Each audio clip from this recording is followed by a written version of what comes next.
Hello. So here's another part of Chapter 1. This time our focus is going to be on professionalism and the role of social media within professionalism. So let's start here with some really old, like over 100-year-old rules for teachers. How about number 4? You may not loiter downtown in ice cream stores. What does that tell you? That has nothing to do with how well you teach or what you're doing in your classroom. So it shows that professionalism can refer to and affect your outside life.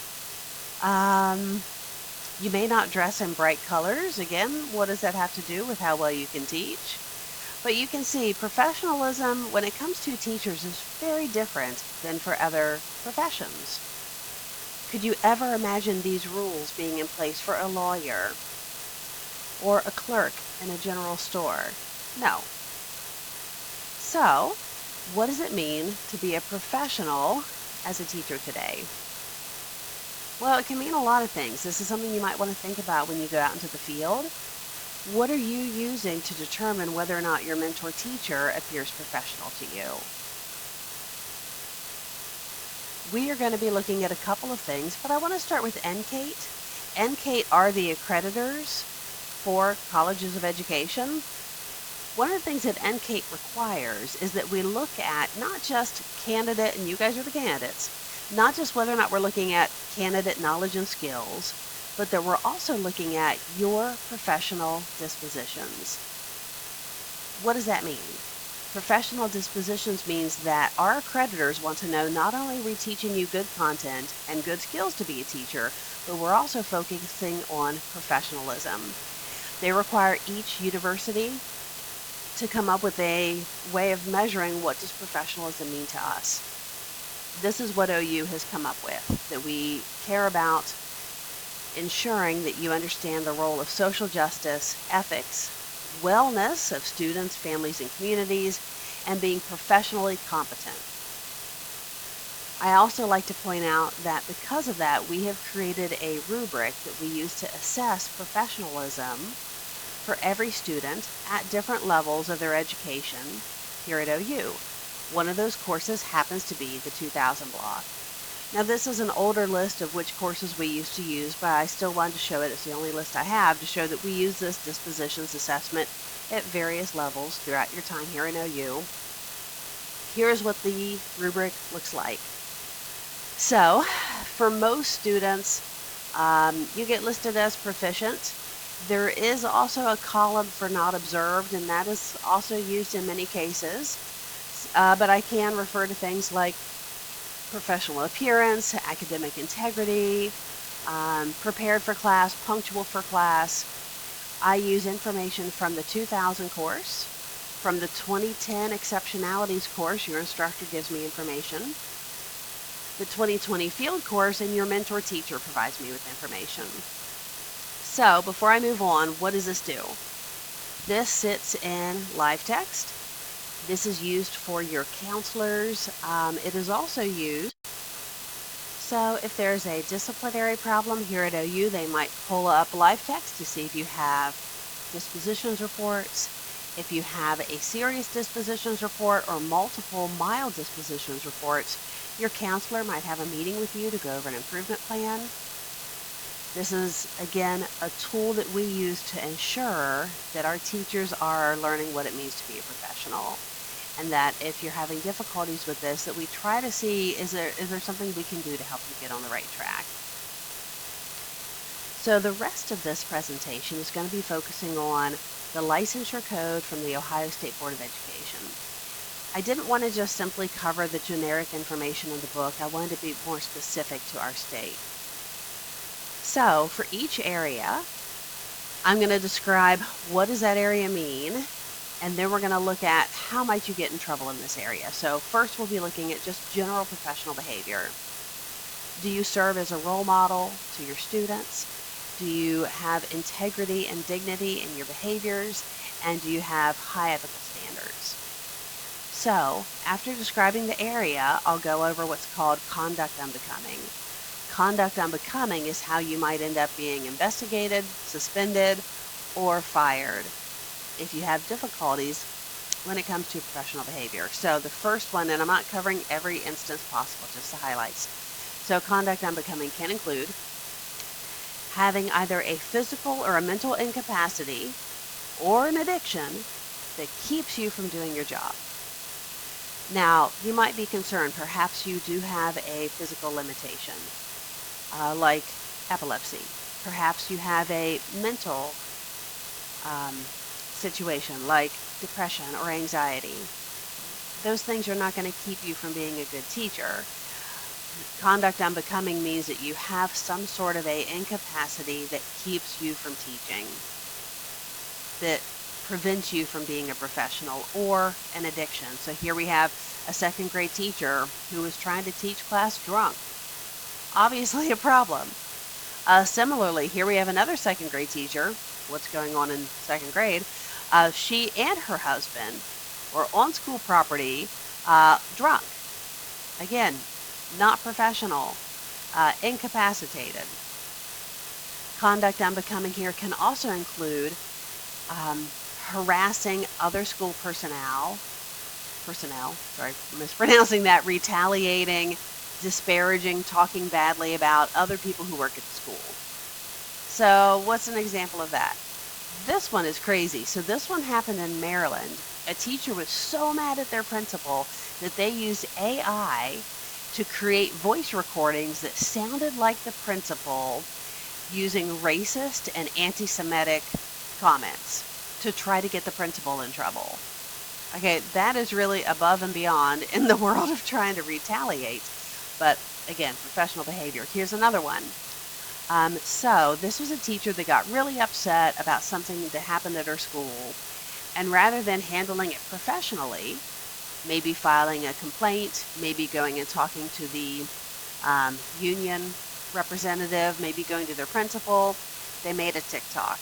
And so they got on TikTok and created an emotionally charged TikTok complaining about the school. And you can see that keyword disruptions. When it comes to free speech, you have free speech unless one of the many things is it causes disruptions at your school. So moving on, more when it comes to conduct unbecoming. Failing to complete a required criminal background check, or in Ohio, having your teacher permit.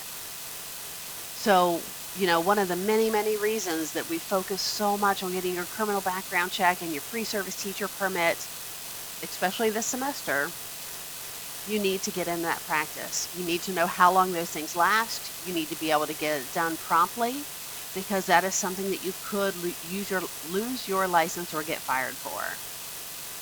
So get in that practice now. Secondly, committing an act of academic dishonesty. We talk about that here as college students also. Not only is that something that goes against your learning in the classroom, but you don't want to plagiarize, falsify, fabricate things on your resume or on your credentials, or when it comes to academic settings like standardized tests. So I got some doozies for you here. Here's a teacher who said she helped her students cheat because they were dumb as hell. Wow, there's a lot of problems with that. In fact, I have heard stories of principals helping students, especially the high-achieving students, do well on standardized tests to raise their test scores. I've seen people falsify documents in order to get teaching jobs. Again, all of this falls under that criteria. So now, professional relationships with students. So our first category was professional behavior in general. Now, looking at the relationship you have with your students. You need to be a confidant, meaning you need to be someone that they can trust, someone that they respect. You need to be a mentor, someone who's teaching them, and you need to be an advocate and fight for them and fight for their rights. So, conduct unbecoming includes, but not limited to, soliciting, grooming, or consummating an inappropriate relationship with any student or minor. Now here they get even more specific, because some people have said, well, what if they're not your students anymore, but they're of age? So they've added this, or an individual who was a student in the preceding 12 months. So that means you can't have a high school senior, and as soon as they're out of your class and they're no longer a student, it's okay to start dating them if they're of age. Here, again, they can't have been your student for the preceding 12 months. Let's go a little bit more in detail. So here we have a Kenosha teacher who was fired after a grooming relationship. I think it's really important to understand what grooming is. Grooming is when an adult tries to form a very close relationship with you. It will often start with things like giving you a ride, perhaps after practice, perhaps after school. Hey, I'm going that way. If you want, I'll give you a ride. They might start giving you gifts. Oh, I heard it was your birthday and I saw this and I thought of you. They might text you or call you and maybe give you advice about relationships. Oh, so how's it going with your boyfriend? How's it going with your girlfriend? You know, you can talk with me. I'm cool. I understand. They will often get close with your parents. One of their goals is for parents to like them and trust them, because if the parents like them and trust them, then those parents will let you go places with them. Also, it's okay if they bring you home after practice. It's okay if they take you out to dinner before you come home from practice. And then it starts to cross the line and it starts to get sexual. It could be through the things they say in their texts, the pictures that they send. Maybe they're touching you on the shoulder. Maybe they're playing with your hair. Grooming has really, in all sexual harassment training that you'll take as an educator, this is something that they will go over. All right, so adding to that, committing an act of cruelty or endangerment to a minor. So we've talked about this with mandatory reporting in 2020. If we haven't covered it yet in your 2020 class, we will. What do I mean here? So here's a special education teacher in West Virginia. She was given the ruling of 10 years in jail for harming students in her care. So let's see here. She admitted to hitting one female student with a cabinet door, pulling her hair, pulling a chair out from underneath of her, slamming another child's head into a desk, and slapping a third. This is Charleston, West Virginia. This is about an hour and a half from Athens. Here's another one. So this is at elementary school. I actually just saw this one posted not that long ago. So here we have two staff members, and this one is really gross. In fact, I'm not going to say it out loud. You can simply read the article if you wish. But unbelievably horrible and abusive behavior by these two teachers. Here we have another one where a form of punishment that was used by this school was students were forced to sit on the hot pavement in 95 degree temperature because they were being loud in the cafeteria. Abusive. Conduct unbecoming here can also include disparaging a student because of their personal characteristics, their race, ethnicity, socioeconomic status, gender, sexual orientation. It goes on. Some examples. Here we have a math teacher, and I find this one just incredibly disturbing. He labeled his students based on their skin color in comparison to different types of roasted coffees. In addition to also being a teacher that was accused of having a litany of sexual comments towards his female students. Here we have one, a teacher who, a student took a video of them and they were doing a Native American type dance, or at least their impression of it, and they had a pretend tomahawk and were dancing, and that this was seen as being obviously disparaging. Here we have a Florida teacher who was disrupting, and I would even say making fun of, Muslim students as they prayed. She was calling their prayer magic and was disrupting them while they were trying to pray. Here we have a teacher that was using the R word to describe special needs students. Obviously disparaging, despicable. Other things when it comes to conduct unbecoming for professional relationships with students. Using inappropriate language or gestures at any school event. So you can't get mad at the coach and flip them off. Failing to provide appropriate supervision of students. Knowingly contributing to or failing to intervene in the harassment, intimidation, or bullying of a student. So, So let's take a moment and think about this. So the second one, failing to provide appropriate supervision of students. So that means is, let's say you have some students running down the hallway and you see them running by. There's not supposed to be running in the hallway, but you don't stop them. And then let's say one of them slips and falls and bangs their head. You might be held responsible for that because you saw it occurring and you didn't stop them. Or if you have students who are acting wild in your classroom and they're standing up on a desk and they fall off that desk and get hurt, again, you're failing to provide appropriate supervision. All right, so this one, knowingly contributing to or failing to intervene in harassment, intimidation, or bullying. So if you know that bullying is happening and you don't do anything about it, that is conduct unbecoming. Even worse than that, look at this example. This teacher was actually encouraging a fight club in his class with a special needs student, and it even says here in the description, on at least one occasion, he recorded it on his phone. All right, number 3, accurate reporting. So compared to 1 and 2, this one sounds pretty simple. To be an accurate reporter on educational matters about your students, any sort of misconduct that you need to be appropriately reporting.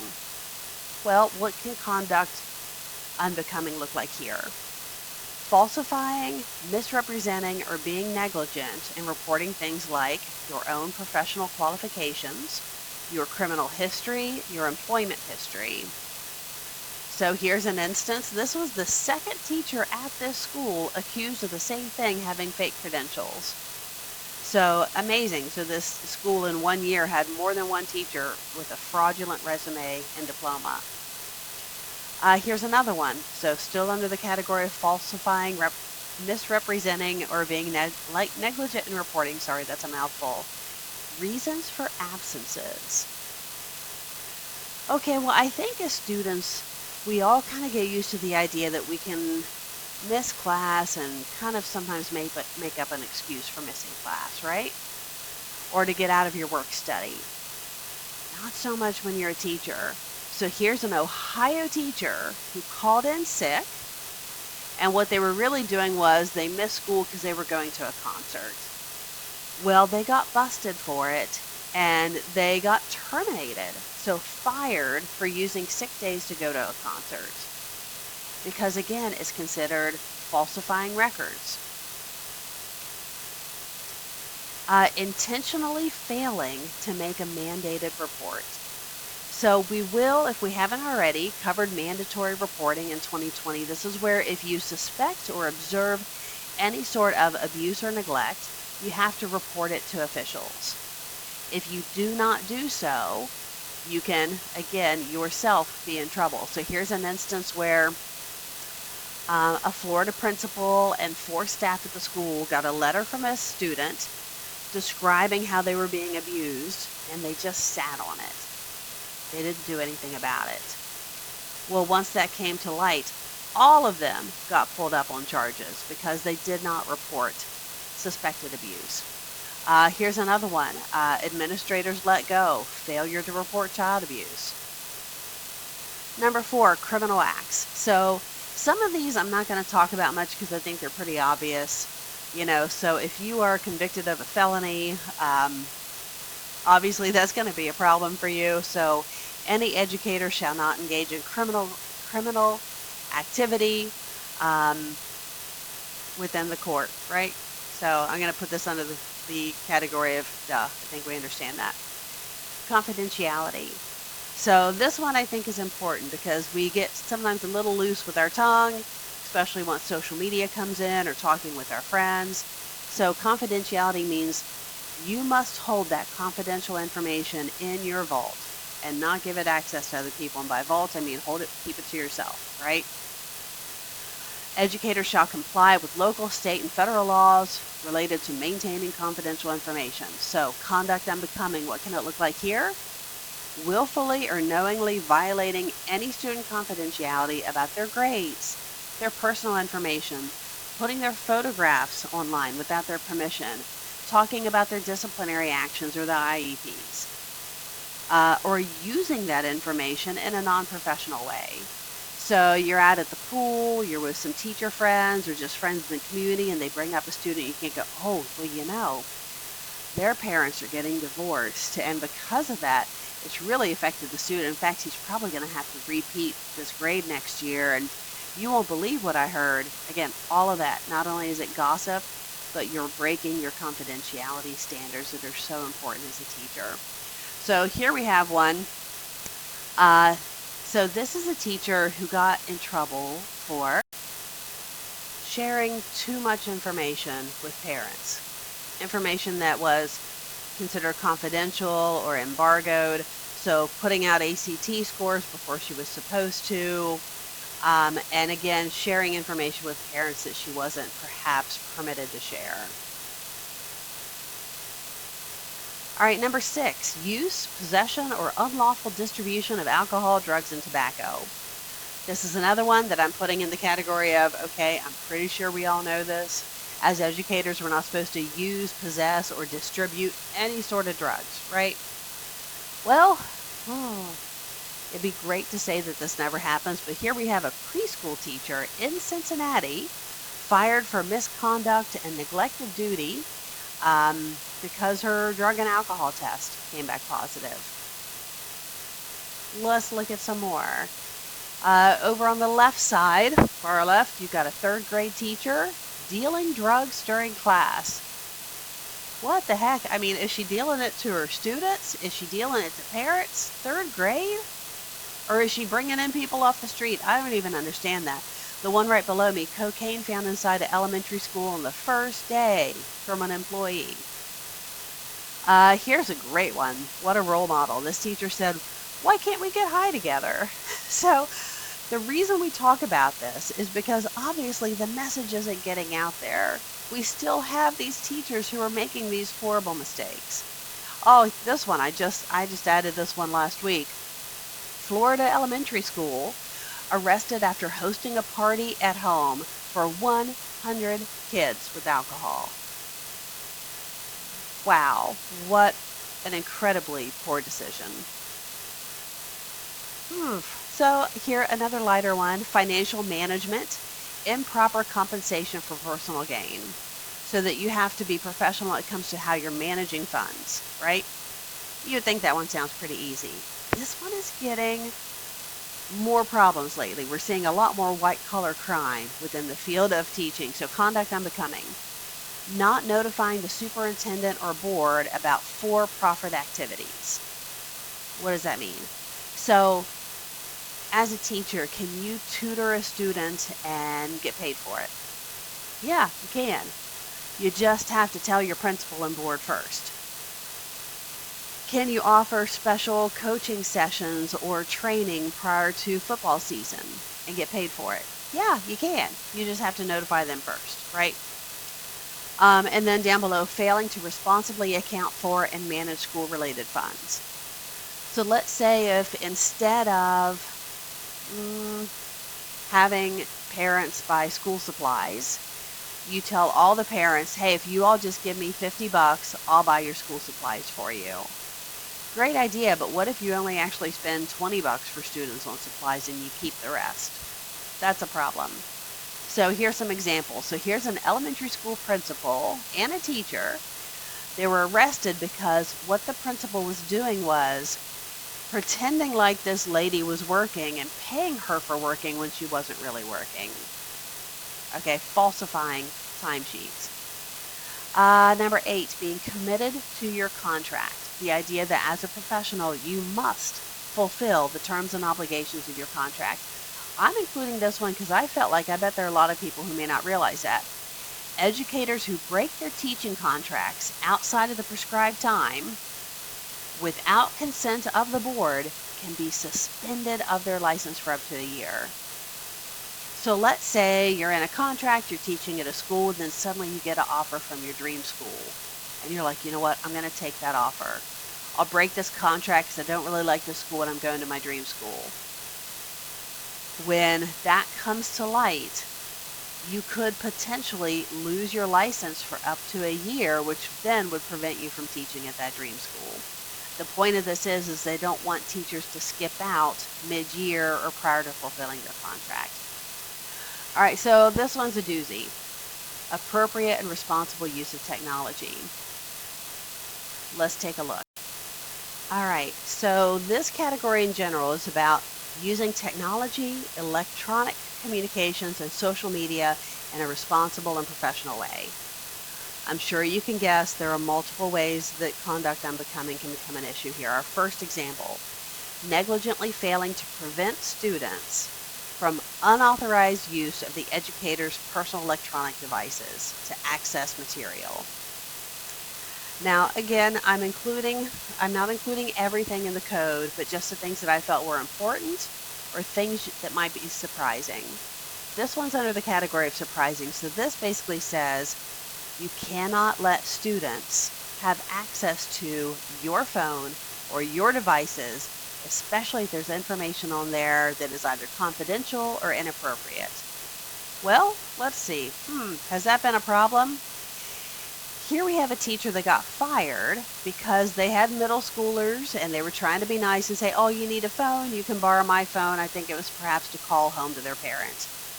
Well, once this middle schooler had their teacher's phone, they got on there and started looking and found naked photos of their teacher, sent them to themselves, and then shared them with the whole wide world. Wow. So the teacher got fired for that, for trying to be nice and letting someone borrow their phone, but there's inappropriate content on the phone that then got shared, and then the teacher's unprofessional. Okay, what else? Presenting inappropriate or non-school related media to students. Okay, so yes, you can show funny videos, and yes, you can have memes and things, but if it's inappropriate, if it is not school related, you better watch out. Accessing inappropriate non-school related material on a school-owned device. So your school might give you a laptop. The laptop I'm using right now is from OU. I'm not to use it for non-school related things, right? Well, here we have a special education teacher in Florida who resigned because he had a problem with his school laptop, took it to IT to get it fixed, and they found it was full of porn. Obviously a problem. What's another conduct unbecoming? Using technology or social media to promote inappropriate communications with students. So using technology to form relationships with students that you shouldn't be having because they're not professional, right? So here we have one. This is a teacher who is fired because they were sending inappropriate text messages to students. So we have a teacher that is sending students messages throughout the day, different formats.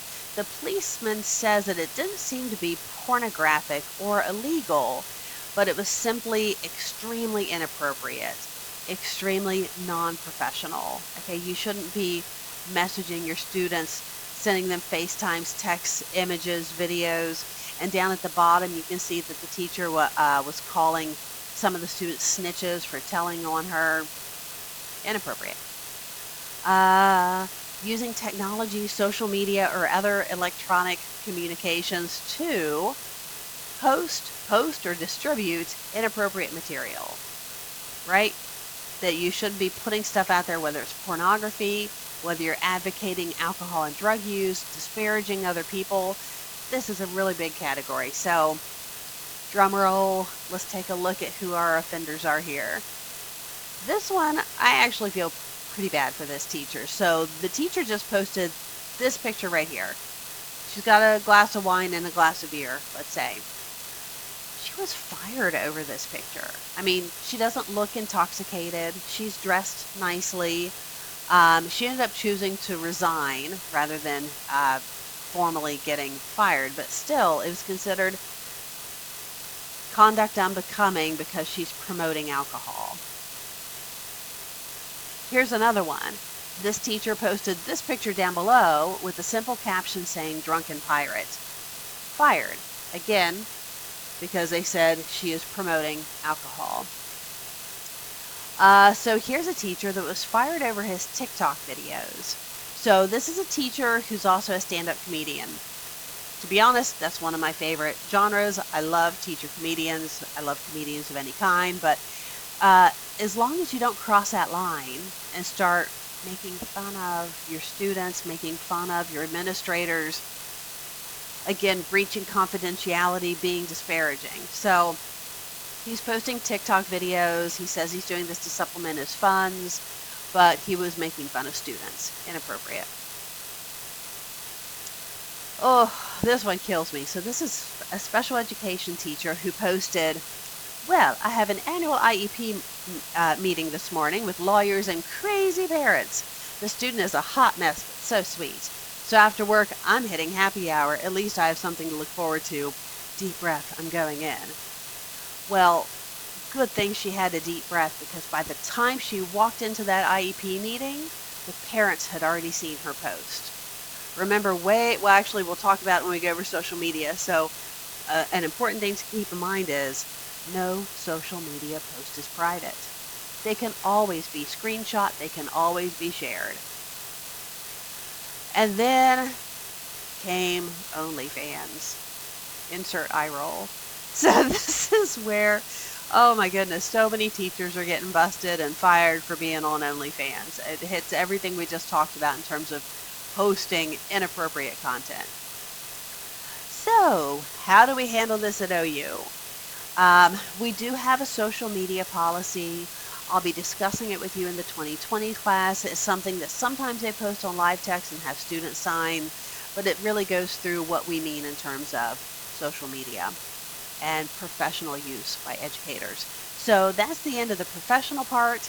There's an extra little snippet. It's like a 7-minute video that just goes over some extra tips when it comes to social media. So thank you.